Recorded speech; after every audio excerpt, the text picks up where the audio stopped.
أشرف الأنبياء والمرسلين نبينا محمد وعلى آله وصحبه أجمعين. أما بعد،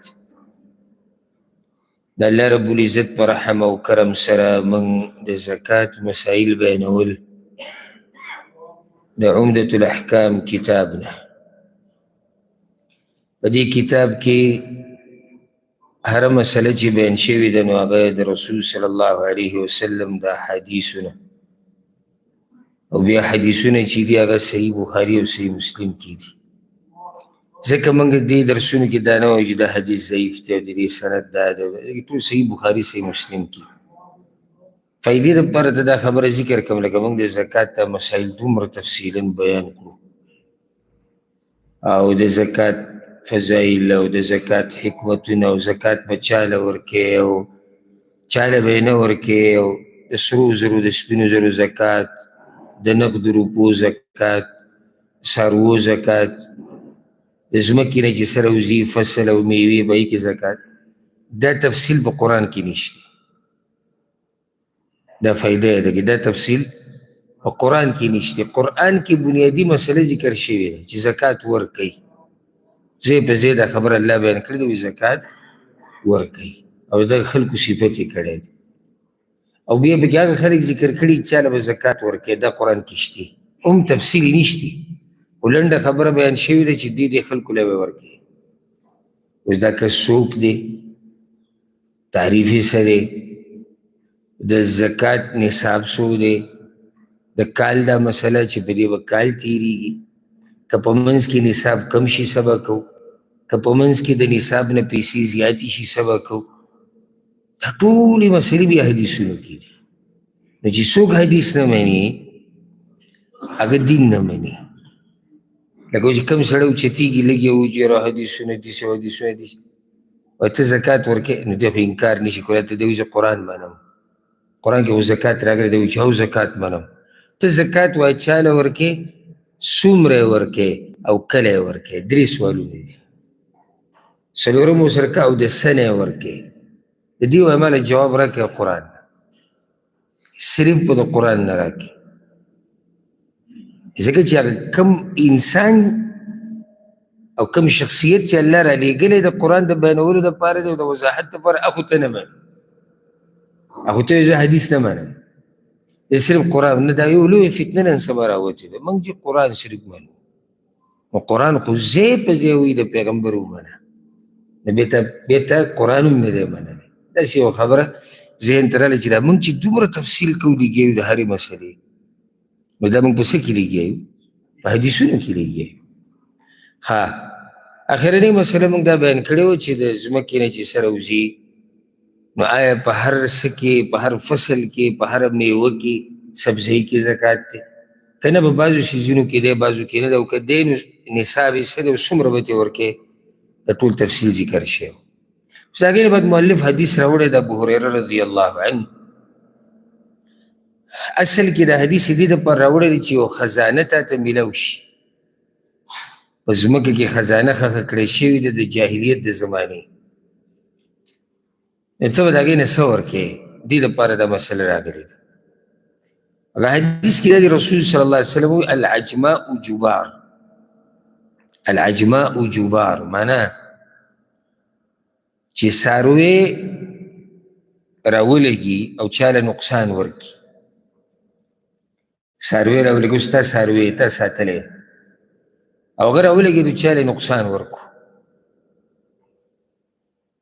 نقصان یې داسې ورکړو چې انسان ته تاوان ورسو یا د چا سازو سامان ته تاوان ورسو.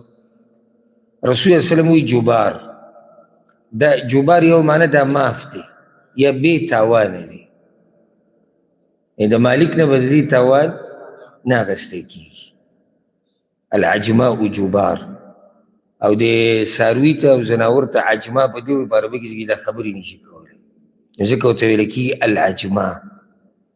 ښه، هر وخت کې نه ګورې، دا مسله هر وخت کې نه ده چېرې چې څاروي څه وکړو بس دا بې تاوانه، مالک باندې تاوان نشتی. نه، چې څاروی مالک ورسره روانو،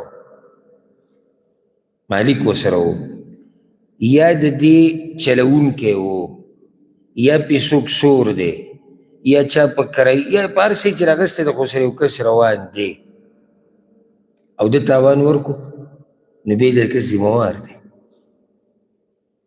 الا چې څاروی اوتر شي نو بیا مالک باندې تاوان دی، ځکه چې مالک هم نشي راګیرولی، هغه منډې ووایي، هغې راګیروي، رانیسي، راټینګوي، خو نه د هغه په لاس کې نه راځي، نو بیا دلته تاوان به نه اخیستی کېږي. دا د شریعت انصاف دی. خو که چېرته دا څاروی ده په کنټرول کې او دی ورسره روان دی او هغه راولګېدو تاوان یې چاله ورکړو، نو بیا دی ذمهوار دی. ولې ذمهوار دی؟ ځکه ده غفلت کړی. خو اوس که دا څاروی ځان له راووتو او چاله یې تاوان ورکړو، نو دا ذمهوار مالک نه دی، تاوان به د هغه نه نه اخیستی کېږي. د حدیث دغه ته د العجماء جبار. بیا د شپې او د ورځې فرق دی. چې فصل ته ننوتو، د فصل مسله هغه بیا شریعت پکې فرق کړی. که د شپې د چا څاروی راولګېدو چا ځمکې ته واوړېدو، د شپې د چا څاروی راولګېدو او د چا ځمکې ته واوړېدو او فصل یې وله خراب کړو، تاوان یې ورکړو، نو مالک د دې ذمهوار دی. ولې؟ شپه ده، د شپې خلک څاروی تړي، اوجرې ته دننه کوي، ودرېږي، تا نه څاروی راغلی دی راوتی بهر ته څنګه؟ د ورځې که ورغې بیا مالک باندې ذمهواري نشته. ولې؟ د ورځې بیا فصل ورله پکار وه، ځمکې ورله پکار وه چې د خپلې ځمکې ساتنه یې کړی. ورځ ده، ته ولې ته د پته نشي چې ورځ ده، دا څاروی هم راتلی شي، بل شي هم راتلی شي، بل شي ته هر څه داسې پرېښودي ګرځي. نو څاروي کې خو دا عقل نشته چې هغه ته دا پته ولګي چې دا د پلاني ځمکه ده، دې ته به نه اوړي او دا حدود دي او دا پوله ده، دې نه اخوا خپه نشي. خو څاروي خو په دې نه پوهېږي، نو ته یې د خپلې ځمکې ساتنه کوه که. او د ورځې خلک څاروي راپرېږدي، خصوصا چې کوم د شپنکیان او په دې غرونو کې اوسېږي، نو هغوی د څاروي راپرېږدي د سرېدو دپاره، بهر ته راپرېږدي. نو چې تا ته پته دا وخت د دې ده چې څاروي راوځي، نو بیا د خپلې ځمکې، د خپل ځای، د خپل سامان حفاظت وکړه.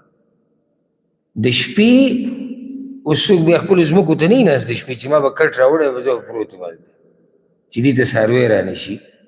نه، بیا به د شپې د څاروي مالک احتیاط کوي چې دی د شپې راونوځي، دی چاله تاوان وځي. خلک اوده پراته دي، څوک خو نشته. څومره ښایسته دین دی زموږ دا، څومره ښایسته عدل او انصاف والا.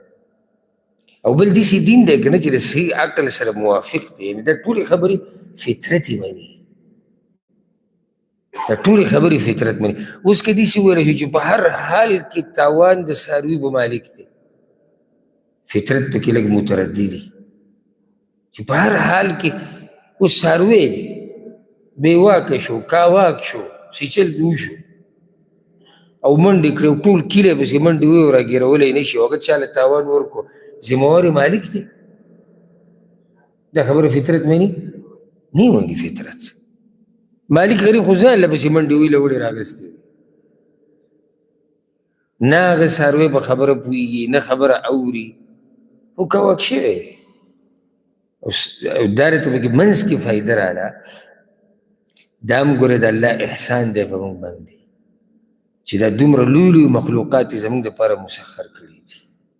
دا موږ ته مسخر کړي دي، ګوره موږ ته خدمت یې ګینې نور ډېر لرې نه ځو چې صرف دا ګډ درته یاد کړم که نه، ګډ دومره غټ نه دی چې دا ګډ کاواک شو که نه او تا دې زما نه راټینګ کړو، بیا به ماته ووایي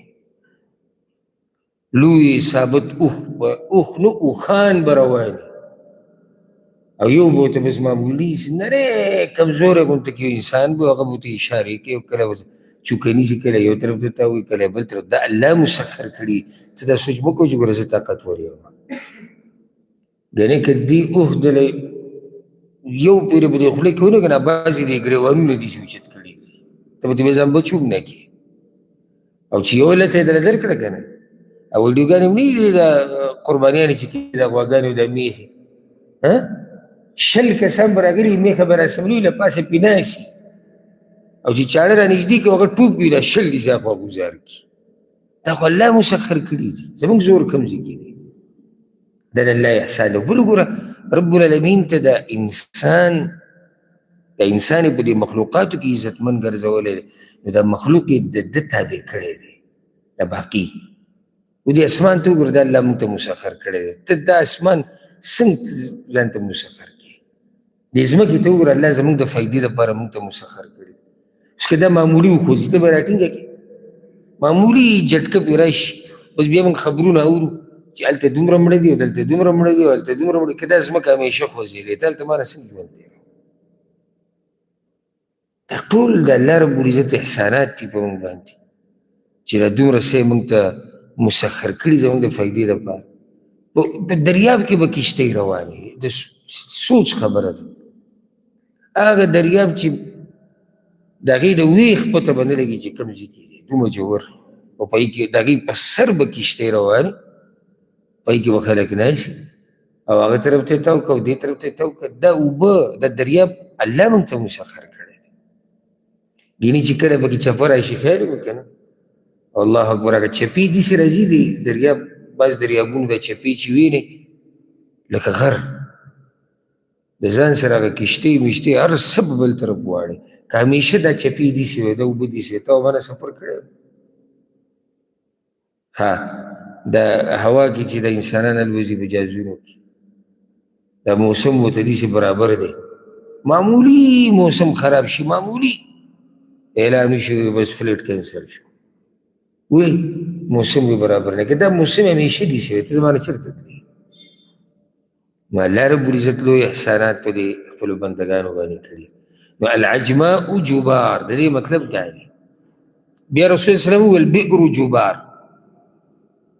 کوی کې که څوک کار کوي، کوی کني او کوی پرې راولېدو او مړ شو، نو جبار دا هم بې تاوانه دی، بې تاوان نشته. والبئر جبار دا مطلب دی. یو سړی ریګیا دی په خپله ځمکه کې کوی کني، یا عامه ځمکه کې چې هغه د ټولو خلکو ملکیت دی، هغې کې لګیا دی ځمکه کې کوی کني، په خپله پکې دی مړ شو یا بل کس پکې مړ شو، نو د دې زمان معنی د دې تاوان هغه نشته. یا څوک یې راوستی دی په مزدورۍ باندې، چېرته دې کوی کې موږ له کار وکړه، نو د دې طب نه څه غفلت پکې نشته، دې څه شي ذمهوار دی؟ ته لاړې یو کس ترې راوستو، هغه ته دې وایي چې ما له کوی وکړه، یا کوی کې څه کار دی، هغه کته لګیا دی کوی کار کوي، کوی را پرېوتو، تا څه غفلت کړی دی؟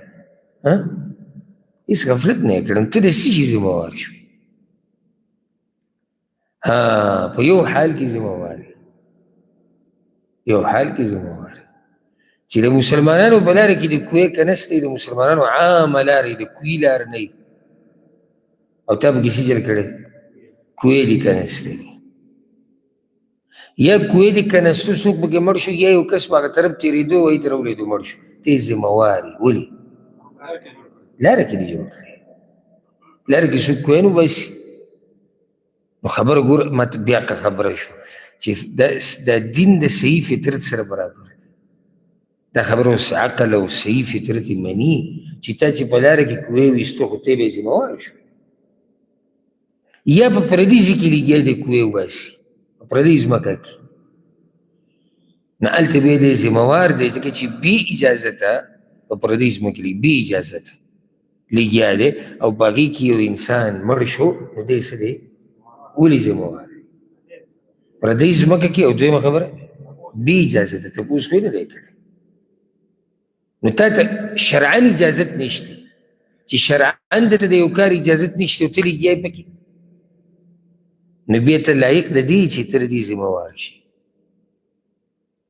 پردۍ ځمکه کې لګیا کوی وباسي، مالک نه د اجازت نه دی اخیستی، او د عرش د مالک د ته هم اجازت نشته، هغه در هم اجازت نه دی درکړی، ته څنګه پردۍ ځمکه کې لګیا؟ پکې سړی مړ شو، تاوان ورته ورسېدو، یا زخمی شو یا نور څه، ته یې ذمهوار یې.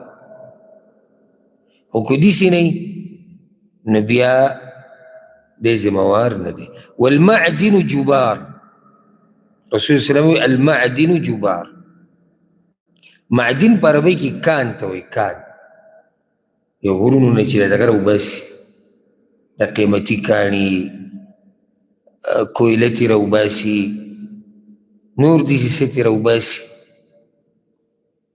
نو دې ته په عربۍ کې ویل کېږي المعدن معدن ورته هم ویل کېږي او معدن ورته هم ویل کېږي موږ ته کان وایي سړی لګیا و په غره کې د کویلې په کان کې لګیا و د سرو زرو د سپینو زرو د نورو کاڼو دې ته دا یو فایده دې ته المعدن ولې ویلی کېږي جنت یو نوم دی جنت عدن هغه جنت چې هغه د همیشه اوسېدو دپاره دی نو دې ته ولې معدن وایي ځکه چې دې کې دا کاڼې یا هر څه شی چې دی که هغه کویله ده که هغه د وسپنې څه ذرات دي که هغه سره زر سپین زر پکې همیشه دننه دي یعنې ځای نه بدلوي دغه ځای دی نو ځکه دې ته ویلی کېږي المعدن که هر څه که کان د سرو زرو د سپینو زرو د تانبې د وسپنې د کویلې د بل څه د بل څه ټول دې کې داخل دي که دا په چا باندې راولیدو او خلک مړه شو نو مالک یې ذموار نه دی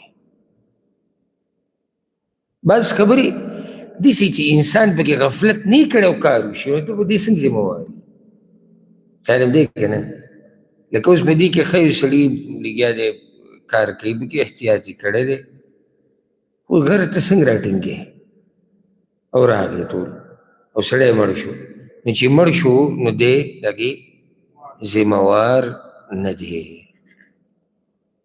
دا د رسول صلی الله علیه وسلم حدیث دی د څه دپاره چې دا حدیث راوړی دی هغه اخرنۍ جمله وفي الرکاز الخمس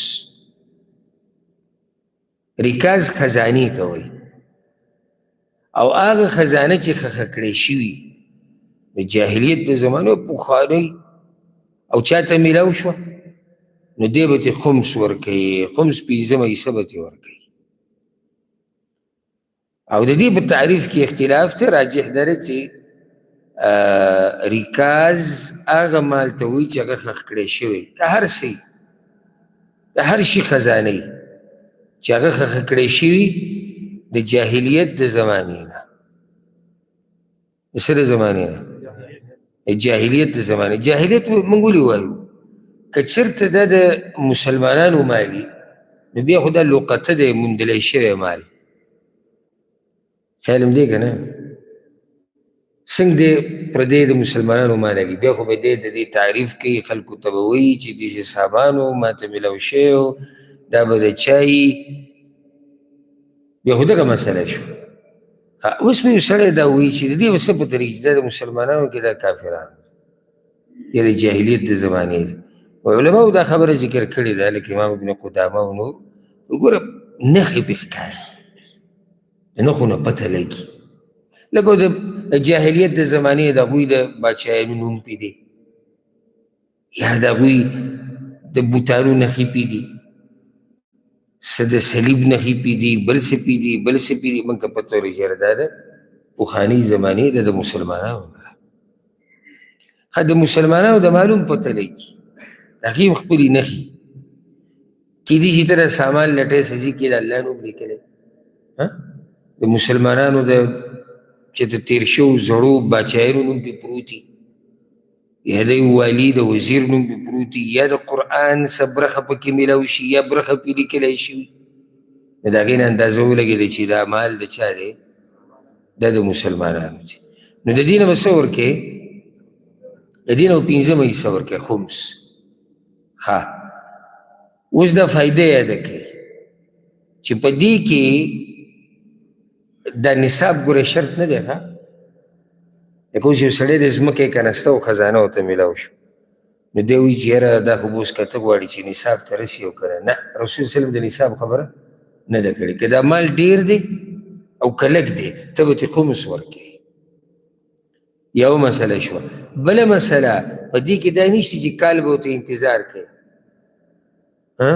خزانه لکه ماته روجې په میاشت کې میلاو شوه را روانه روجې کې به ترې مونږ بیا پنځمه برخه وباسو خمس به ترې ورکوو نه چې څنګه ته میلاو شوه د دې نه 5مه برخه ورکړي.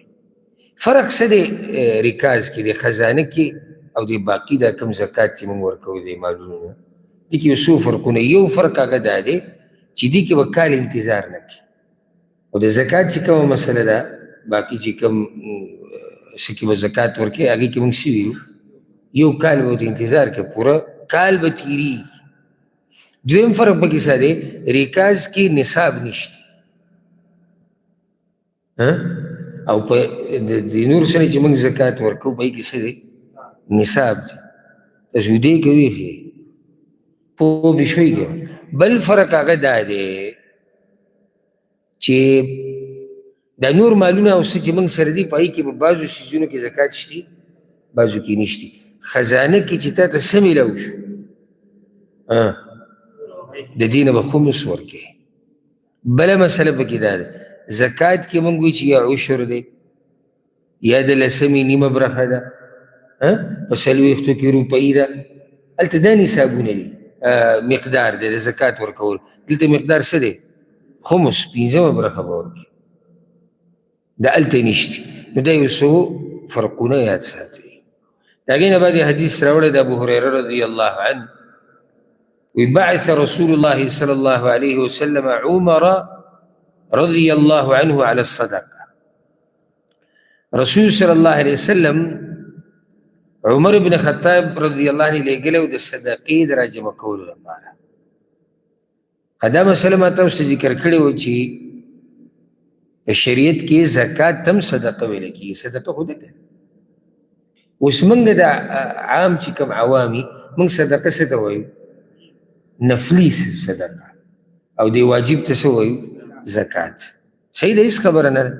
خو نور قرآن او حدیث کې چې صدقه ټکی راشي نو ډایرکټ به ته دا نه وایي چې دا نفلي ده. صدقه څه ته وایي د الله په لار کې مال ورکول. نو د الله په لار کې مال ورکول کله واجبي کله مستحبي. چې واجبي هغه څه شو هغه زکات شو. پوه شوئ بګې. نو عمر رضی الله عنه لېږلی و د صدقې د راجمع کولو لپاره. بعض علما وایي دا مستحب صدقه وه. مستحب نه وه. ولې ځکه چې د مسلمانانو باچا باندې دا نه دي لازم چې هغه په خلکو پسې کسان لېږي چې مستحب صدقې ته راجمع کړي. خو د مسلمانانو د باچا دا ډیوټي ده چې هغه کسان مقرر کړي چې د خلکو نه څه والي واجب صدقه چې هغه زکات ته والي. نو رسول صلی الله علیه وسلم یو کال لېږلی و څوک یې لېږلی و عمر رضی الله عنه لېږلی و. فقیلا وویلی شو یعنې دا خبر عمر هم وکړه چې واپس راغی او نور صحابه کرامو رضوان الله علیهم اجمعین بعضو پکې وی منع ابن جمیل د جمیل زوی زکات ورنکو وخالد بن الولید او خالد بن الولید ورنکو والعباس عم رسول الله صلی الله علیه وسلم عباس هم ورنکو رسول صلی الله علیه وسلم او غوسه یا رسول الله وی د جمیل زوی نه ورکوي خالد یې نه ورکوي او عباس یې نه ورکوي. دا اوس غټه مسله ده. دا نومونه څومره غټ غټ دي. یعنې د جمیل د زوی خو به قصه وکړو خو دا نور دعا خالد بن الولید رضی الله عنه عباس رضی الله عنه. څه کې تاسو ته یو خبره ذکر کوم زموږ د پښتنو لپاره ډېره اهمه ده. دا اولني ټکي نه فیصله نه کوي د دې تفصیل دی واوره. ځکه الله وایي ان جاءکم فاسق بنبأ فتبینوا که تاسو ته خبر راورسي څه چل کوئ تحقیق وکړئ. لکه اوس موږ ته څوک زموږ یو ملګری یاد کړي ډېر ښه دینداره سړی دی موږ یې پېژنو مثال عبدالله نومې دی ښه 5 وخته لمونځ کوي ښه دینداره سړی ښه موحد بل لاګه وي عبدالله وایي چې زکات پکې نه ورکوو. ها دا د کافر زوی او دا خو موږ وایي چې دا ښه دینداره دی او دی ګیري ته وګوره او د دې تسبو ته وګوره لکه لږ صبر وکړه تا او د عبدالله نه تپوس وکړه چې څه چل دی د دې به څه وضاحت وي. موږ په ټکه فتوا لګوو په ټکه او زموږ ملګری دی ښه دینداره دی سهار مانځه کې نه و سهار مانځه کې موږ ونوي نو بیا زموږ د پښتنو دا ډیوټي مې کلي کې د خیال کړی اثر به یې داسې راګرځولی دا به نوټ کوو موږ ټول ښه پلانې نه و دا د بېدینه زوی لږ صبر وکړه څنګه بېدینه سړی نور کله یي که نه وي نور کله وي نور ظاهره کې څه ظاهره ښه سړی په یو لمونځ باندې ته سړی څنګه بېدینه کوې دا خواله چې ورمو ته وټکو دغه دی سړی د خوب راپاڅي یاره بلکل پوه شوی څومره لوی بهتان ته یې لګولی په ده باندې الله به مخکې به څه کړي چې موږ ورو د هغه خواله وایي راوتی نه شي بیمار دی چې موږ د هغه خواله ورلو وایي څه کار ورته راپېښ شوی دی او بس ویې د شپې په توره تیاره کې وتی دی چې موږ ورلو وایي سړی په سفر دی او تا څنګه فتوې لګولې او دا بېدینه او ده چې دا ږیره پرېښودې ده او دا منافق زموږ د پښتنو لپاره دا مسله ډېره اهمه ده موږ ګوره په ټکه دي د هر څه نه فارغه کوو او یو سړی دی د هغه دینداري خپله ډېره په های لیول او که داسې وکړي بیا کار غلط دی خو بیا موږ به وایو چې زه په خپله ډېر دی به په خپله ګوره لمونځونه نه کوي خو یو دینداره سړی په جومات کې ونه لیدو په لمانځه کې نو دی د ورځې داسې مونځ نیم کوي مونځ نیم او دینداره سړی هر مانځه کې خو دې مانځه کې ونه لیدو ما درته ویې نه به دوکه کېږي دې خلکو په دیندارۍ باندې تا پسې کس راغی وایي زما د خالد سره معامله راغلې وه د پیسو او وی چې ستا دا پیسې نه کېږي ته یې زما نه واله ځه خالد څنګه سړی دی دینداره سړی دی معاملات یې څنګه دي ښه دي خو چې څنګه یې درته ووایي ما ته یې وایي چې ته زما نه دا حرام خور دا سودخور او دی چې کیني دی به داسې نصیحت ته د خالد خواله ورغلی چې ته دې تپوس وکړي چې ته دته څنګه ویلي دي ته زما نه واله نو هغه تا ته بیا وضاحت وکړو چې د ده زما سره څه حق نه رسي نو ما ورته ووایي چې حق دې زما سره نشته او که هسې ګرم ګرم کېږي چې ته یې زما نه واله ځه څومره ته کوسترګی شوې او دا پرې دنیا کې ته کوسترګی شوې که نه شوې قیامت پورې چې نه الله تپوس وکړي چې زما په دې بنده باندې تا دا تور لګولی بیا به څه کړي خبرې به تحقیق کړي عمر راغی رضی الله عنه خبره مجلس کې وکړه خو به لازم په مجلس کې کوله ځکه چې هغه عام د باچا د طرف نه تللی مسلمانانو د مشر د طرف نه تللی د نورو صحابه کرامو چې واورېد رسول سلم راغی یا رسول الله د جمیل زوی خالد او عباس وایي چې موږ زکاتونه نه ورکوو رسول سلم ما ينقم ابن جميل الا ان كان فقيرا فاغناه الله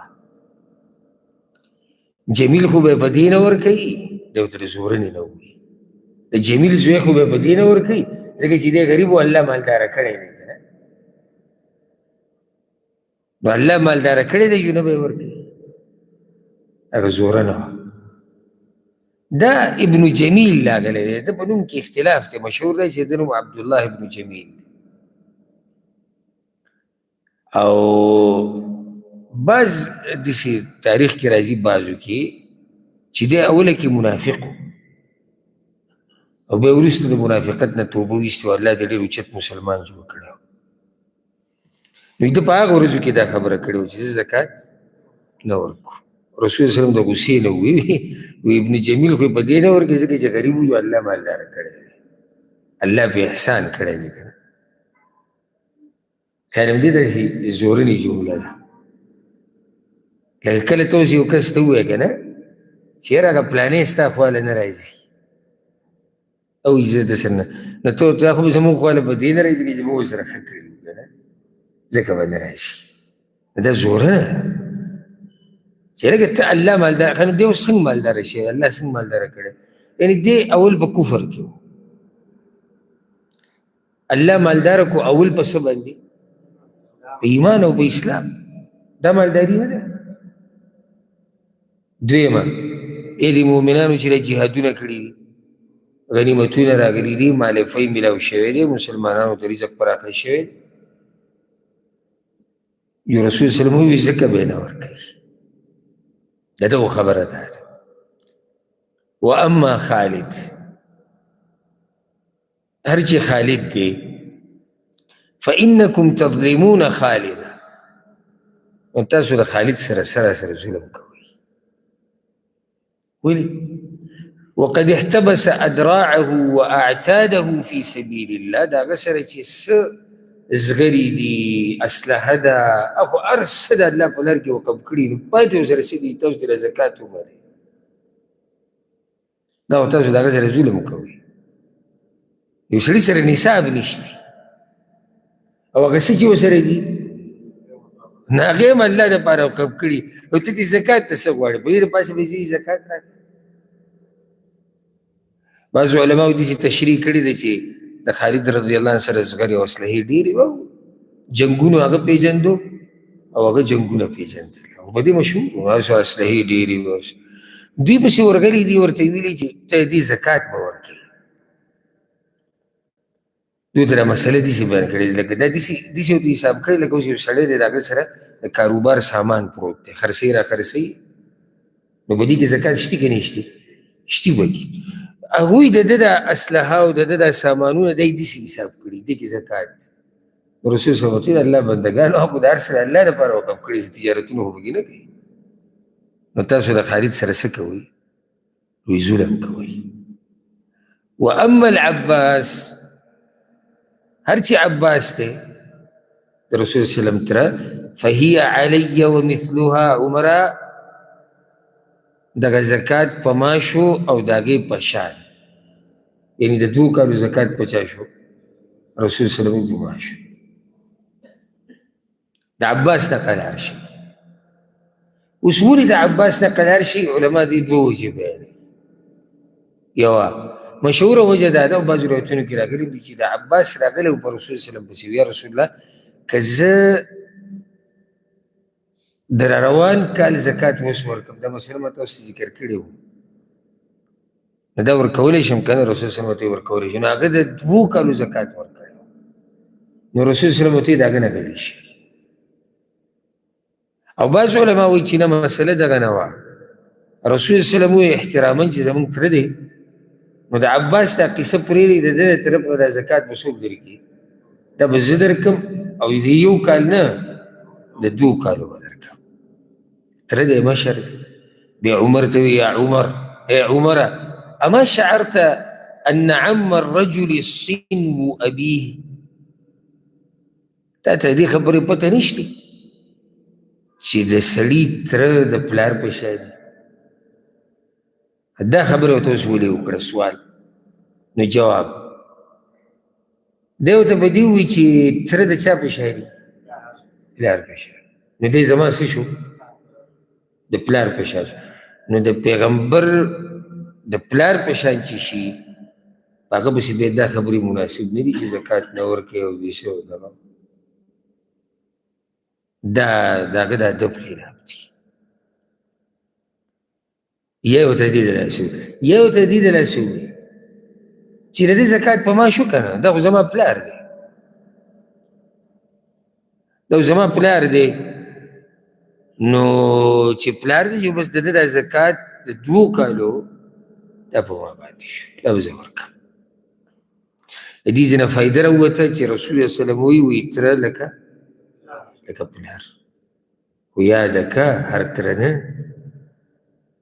چې بس موږ برید ته راته ورونو ته وایي واوره دا باید داسې اشاره پکې وایي واوره زه یاد کړم خو دې تره ته موږ وایو لږ صبر وکړه تا خو اشارې شروع کړې خو چې تره هم ترهی که نه تره هم ترهی اوس چې ترهی ظالمي یا منافقي یا ظلم کوي یا حق خوري ډېرې موږ ته قصې راغلي دي او داسې نه چې بس پرې خفه شي دا ترونه موږ کې هر سړی یا تره دی یا ماما دی څه نه څه رشته خو د سړي که نه داسې نه څوک یې زړه ته واچي اکثر جاخي چې زما خوا ته راغلي دي په جایدادونو او په ځمکو باندې تره جاخه جوړه کړي او ګوره د دې بعضو دا زړونه جاخه هله ډېره کې چې کله رور د دنیا نه لاړ شي یعنې څه کوم چې دې ټایم کې بلکل جاخه نه ده په کار ویلې ځکه چې که مخکې تاسې چېړل میړل کول نو زه د هغوی پلار و د هغوی د پلار سره دې خبره کوله، نن د هغوی پلار نشته، ته د هغوی مشر یې، ته اوس هغوی سره نښتی په فوټ ځمکه باندې، په انچه ځمکه باندې، او یو بل پکې وچلي دي. نو تره لکه پلار، نو زه درته اوس وایم ګوره ښه دی، رسول صلی الله کوم تره یادوي؟ تره داسې دی لکه پلار. هغه تره ته مراد دی چې تا سره داسې مینه کوي لکه پلار. اوس یې پوه شو؟ تره ځای نیولی د چا؟ نو پلار تا سره ظلم کوي، پلار تا سره منافقت کوي، پلار تا له دوکې درکوي، پلار تا وجني په ناحقه، نه. نو دی تره کې به هم دا صفات یي، دی به د دې مقام لایقي. خو که اوس تره ظلم کوي او زه ورته ودرېدم او تره زیاتې کوي او زه یې مخې ته ورغلم، په دې الله ما نه رانیسي. ولې مې نه رانیسي؟ ځکه چې شروع هغه کړې ده. اوس یې پوه شوې که نه؟ نو تره لکه پلار چې تره د دې مقام لایق یې. ولې لکه پلار؟ ولې دا مقام ولې ورکړی دی؟ ولې دومره احترام؟ پخوا یې تېرې شوې جواب پخوا ډېر اسان جواب دی، دی دومره سوچونو ته ضرورت نشي. تره ولې لکه پلار؟ ډېر اسان جواب یې دی، دغه جواب دی. اصل یو دی، اصل یو دی. لکه اوس ستا نکاح، نو ته د دغه نیکه بچی یې، دا نو سیم بچو کې راځي جملتن، صحیح ده که نه؟ نو ستا د نیکه دوه زامن دي، یو ستا پلار دی، یو ستا تره دی. بیا تره د خپل پلار نه پیدا یي، نو دې سلسله کې سوچ وکړه، سلسله ټوله یوه ده. او یاده کوي دا خبره چې تره کله د سړیتوب خاوني که نه، او قدرمني او خپل ځای پېژندلی، او د تره زامن، نو دا د ملا تیر پې د انسان مضبوطېږي، د مټو زوري ډېر په انسان ډاډی. خو ما پکې قیدونه ولګول. او کله داسې وي الله دې داسې حالاتو نه موږ وساتي چې په تا باندې بارایي څوک هم ګزار کوي، نو ته به پکې د هغه تره او د هغه تره زامنو کردار ومومي چې هغوی خپل مقام او ځای نه دی پېژندلی، هغوی به ورسره پکې شریک. که نه زما دا خبره غلطه ده؟ موږ زیاتې کوو، افراط و تفریط کوو، تره تر بور. د اول سر نه دا باز چې دی تره ته د دشمن په نظر ګوري، غلطه خبره ده. تره خو مثال د پلار دی. نو افراط و تفریط موږ داسې کوو چې یا خو د اول سر نه د دغه په نظر ورته ګورو د دشمن، او یا بلکل که څوک معمولي خبره د خولې نه راوباسي چې تره دا زیاتې کړی دی، غلی شه کافر کي. تره خو داسې لکه پلار. نو که پلار غلط کار کوي ته به غلطي ته غلطه وایې که نه به وایې؟ ته چې ته پیدا یې که غلطي ته به غلطه وایې که نه ووایې به، نو د تره غلطي ته به څنګه غلطه نه وایې؟ ورسېدی به خواږه حدیثونه دي. سړی وایي چې سبحان الله، کله سړی قرآن وایي که نه، د الله کتاب ته ناست لکه زموږ چې تفسیر درسي، نو سړی وایي چې بس دا قرآن کې لګیا وی. چې کله حدیثونه شروع کړي ته به وایي چې زه په دې حدیثونو کې لګیا وی، هر څه کې خوند دی. ښه چې د سیرت درس ته کښېني ته به وایي چې د سیرت دا درس هره ورځ وی، څومره خوند به یې کول. که سوالاتو جواباتو ته کښېني ته به وایي چې یاره که د سوالات جوابات همیشه وی نو څومره به ښه وی. دلالت کوي په دې باندې چې د دین په هره خبره کې خوند دی، هره خبره کې لذت دی، سکون دی. الله دې موږ ته نصیب کړي. یو بل حدیث په دې باب کې اخرنی دی، ځکه چې دې نه بعد بیا د صدقة الفطر خبره شروع کړي، فطرانې صدقه چې د هغې خبره شروع. ښه یو مسله زما د ذهن نه ووته ډېره اهمه، کنه یو حدیث زمونږ نه مکمل پاتې شو ما د دې ښکاري چې یو حدیث مکمل زمونږ نه پاتې شوی دی یو موږ دغه حدیث وی د ابن جمیل ده او دې نه مخکې کوم حدیث و خزاني هغه چې خزانه تا ته میلاو شي نو څومره وتې ورکې او څومره نه یو بل حدیث دا یو حدیث پاتې دی دو پاتې شو هغه حدیث دی د ابو هریره رضی الله عنه ډېره اهمه مسله پکې ده رسول صلی الله علیه وسلم وی لیس علی المسلم فی عبده ولا فرسه صدقه د چا سره چې غلام عمرې یا ورسره اسي د د استعمال دپاره نو په دې کې زکات نشته دومره اهمه مسله زموږ نه پاتې شوې او په یو روایت کې راځي الا زکات الفطر فی الرقیق د غلام او د مرئي فطرانه به ورکوې خو زکات پکې نشته دا حدیث ولې راوړی بدرشتي لنډه مسله ته ذکر کړم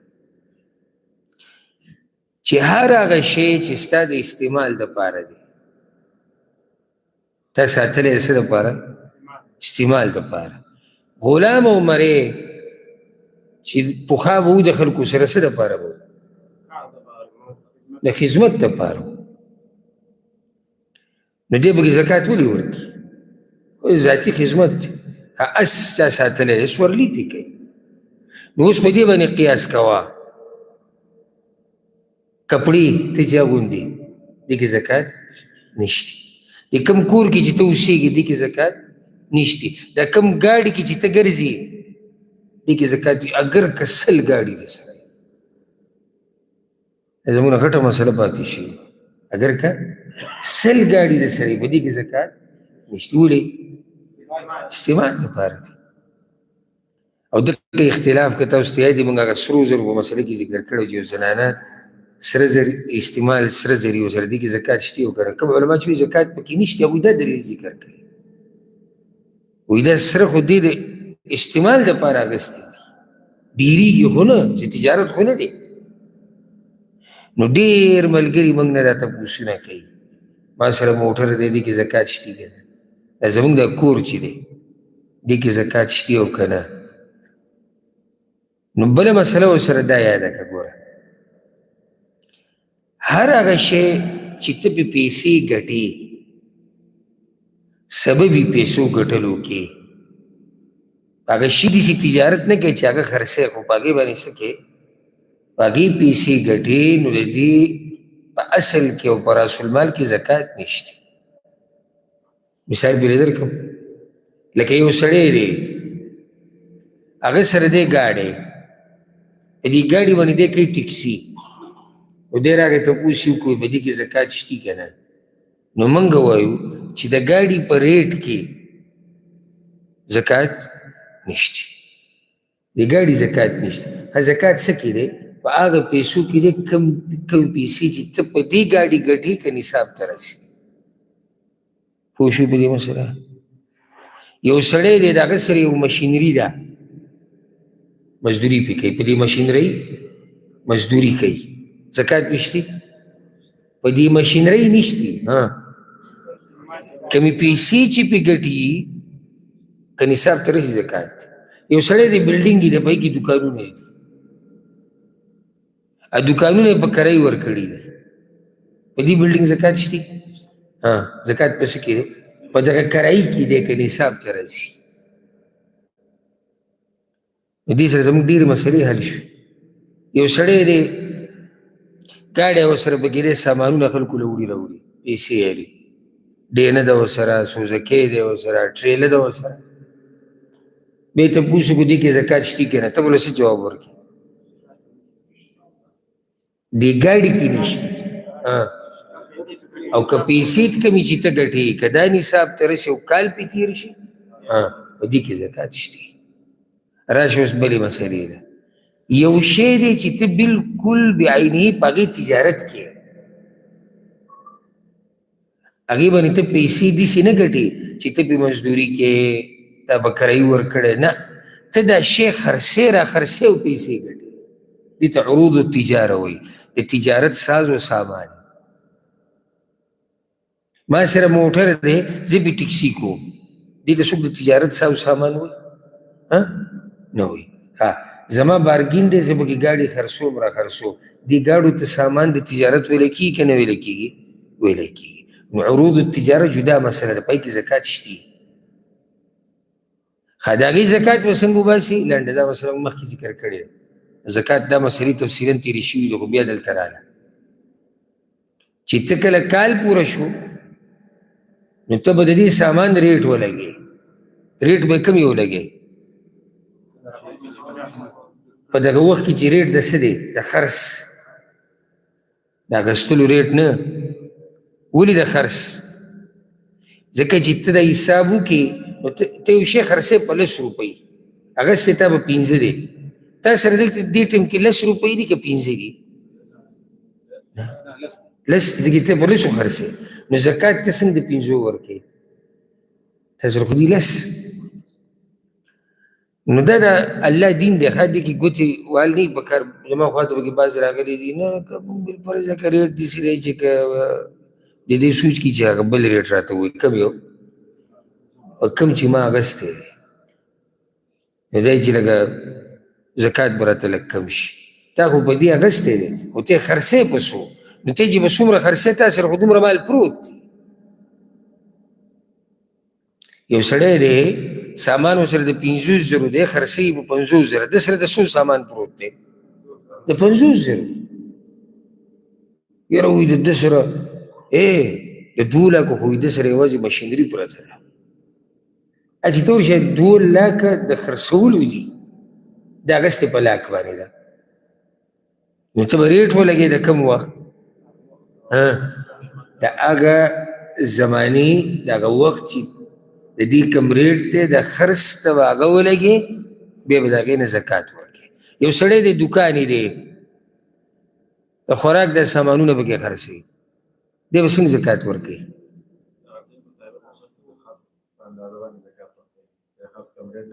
دی به چې کال پوره شو بیا ټول سامان حساب به ولګوي. دا د څو شروع مثال دا د 1 لک روپو دی، نو په 100 کې څو دي؟ 2.5. په دې حساب باندې به دی اوس د 1 لک روپو نه زکات ورکوي. اوس په دې مسله پوه شوې که نه؟ ستا خواله یو کس راغی چې ښه ځان پوه کړو او یو څو منټه پاتې دي، کنه ما به د اخرنی حدیث هم ویلی وی. هغه حدیث ډېر اوږد او ډېر خوندور چې سړی پکې بیا تفصیلي خبرې وکړي، به روان درس ته پرېږدو. سوال دا دی، ستا خواله یو کس راغی او تا ته یې دا وویې چې زما سره د سیمټو د لړلو مشینري ده، صحیح ده، زه کله یو ځای ته بوځم کله بل ځای ته پیسې پرې ګټم، زکات پکې شتي؟ پای کې زکات دی. یو سړی دی د هغه بک سټور دی، مکتبه یې ده، او پای کې مشیران دي، دی پې کتابونه چاپ کوي، دی پې پرنټونه وباسي، دی سکینینګ پکې کوي، زکات شتي به دی؟ مشینرۍ کې نشتی. یو سړی د هغه دوکان دی د فوټو کاپۍ د مشینان پکې خرڅوي، زکات پکې شتي. فرق د دې مسلې ګوره یاد کړي، داسې نه چې مسله اړي ته خړي ته کوي او د دې ځینې وځي او نور څه ووایي، نوي جوړې کړي چې پلاني پتا شتي او په هغه یې نه، او پلاني پتا نشتي او په هغه یي. دې کې به ډېر احتیاط کړي. لنډه ده، هر هغه شی چې ته پې پیسې داسې ګټې چې دغه شی خرڅه اخلې نو په دې کې زکات شتي. ته پې پیسې داسې ګټې چې مزدوري پې کوي نو په دې کې زکات نشتی. خو په دې چې ته څه ګټې مزدوري کې او څه پې ګټې هغه نصاب ته رسي او کال پې تېر شو نو په دې کې زکات شتي. یو سړی د هغه سره موټر سایکل دی، چلی را چلیږي، نشته. کور کې ځمکې دي،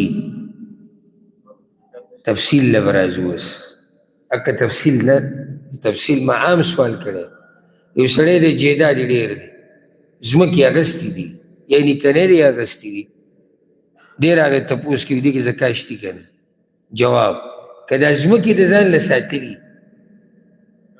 بیا پکې زکات نشتی او که ده دا ځمکې تجارت له اغستې نو بیا د تجارت سامان دی نیت یې دی د ده چې دا ځمکه که ښه ریټ پرې راغی نو زه یې خرڅوم دا اوس د تجارت سامان دی کال تیر شو څوک رانغی اوس به څه کوي زکات به څنګه ورکوي د هغه ځمکې ریټ به ولګي چې په دغه وخت کې دا ځمکه به څو خرڅېږي په دغه وخت کې په څو خرڅېږي یاره دا خو په 10 لکه خرڅېږي په 20 لکه خرڅېږي 50 لکه خرڅېږي که به دغه حساب نه څه ورکړي زکات به ورکړي پوه شوې پې باقي مسلې به انشاءالله روان درس ته پرېږدو الله رب العزت دې موږ ټول پوه کړي په قرآن او په حدیث باندې او ملګرو ته دا خبر ورکو چې سبا به هم زما درس په ریاض کې نه او د جمعې په ورځ به هم نه چې زما دا 2-3 ورځې درسونه چې دی په وادي دواسر کې وي او په سلیل کې وي